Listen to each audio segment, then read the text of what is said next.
Hi, it's Nathan Lamey here from Urban Boxing Studios. Today we're going to give you some tips for when you're fighting southpaws or adversely southpaws fighting orthodox, somebody in the opposite stance.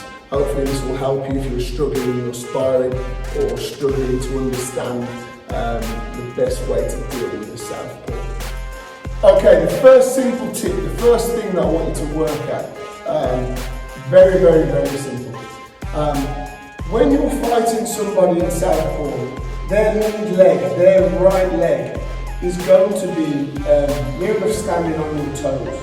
It's going to be very close to you. So their real danger to you is their lead hand, because it's the closest hand towards you, the easiest one that can hit you, and their power hand, because it's lined up straight down the centre line, and the same in reverse. They're going to be worried about if you can land that lead hand first, or if you're able to hit them with a power hand. So you often see when southpaws fighting orthodox, both fighters are trying to battle to get their foot outside of their opponent's lead foot. Because what that does is, if you can get outside that lead foot, you can take away the power hand, and you only have to worry about that lead hand. It's less of a threat than power side. Okay, so very first simple tip. When you're fighting a southpaw, I want you to be looking to work your lead foot outside of their lead foot. The second really simple tip, particularly if you're a taller fighter than your opponent, is to keep your guard nice and high. You want to be taking a position where your lead hand is above their lead hand. This will give you the opportunity to slide your jab in over the top of theirs. Okay? You don't want to have your hands lower, because they're then going to be able to shoot their jab over the top of your lead hand. So keep that lead hand nice and high. Number one, for protection. Number two, to slide that jab over the top of your opponent's lead hand. So we've spoken about trying to step outside of our opponent's lead foot, spoken about keeping our hands nice and high. The third technique that I think is a really nice technique to use against the southpaw is a drift jab. So as you slide in that jab over the top, you're also drifting to outside of their lead foot. Now what this is going to do, again like we spoke about earlier, it's going to take away their power hand, and it's going to allow you to keep firing that jab and keeping your opponent on the back foot. Okay, so we've given you some simple tips that you can think about when you're fighting a southpaw. Now we're going to give you a couple of heavy bag drills that you can work on. Just drill a few combinations that might work, and they might work for you when you're fighting a southpaw. The first drill that I want you to work at is a slip off your opponent's jab. So, as we said, we've spoken about keeping our lead foot outside our opponent's lead foot. Spoken about keeping our hands high. So from here, we're going to slip off our opponent's jab.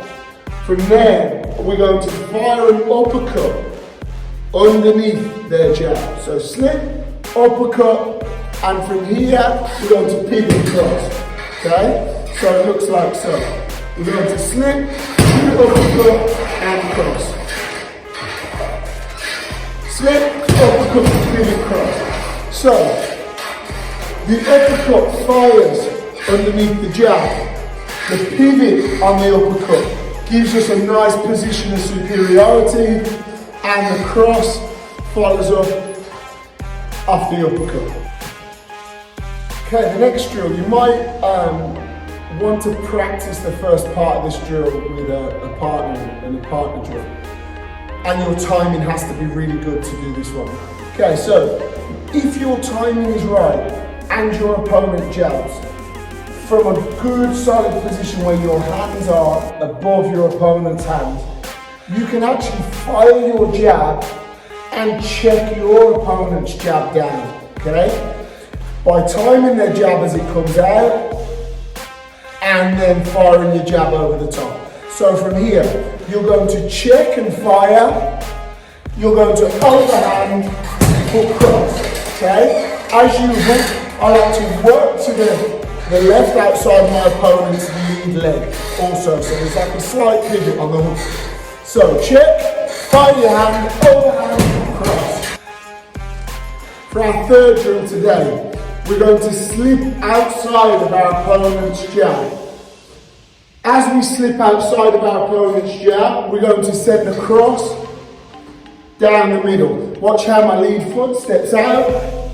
From here, we can then send a hook cross to finish. So, important points. We're going to set it up with a jab. So jab, slip outside our opponent's jab. From here, we're going to pivot, hook, and cross. So let's go full speed. So we're going to jab, slip, work into our opponent's, outside of our opponent's lead foot to a position of safety. One more time, jab, slip, cross, hook, cross. Hope you enjoyed today's video. I hope it helps you a lot with your sparring.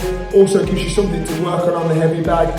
Please like, share, comment, and make sure you subscribe. When you comment, tell us if you'd like to see something in any of our videos. If you're struggling with something and you want some help, let us know. We do read them and we do respond to them. So make sure you comment below.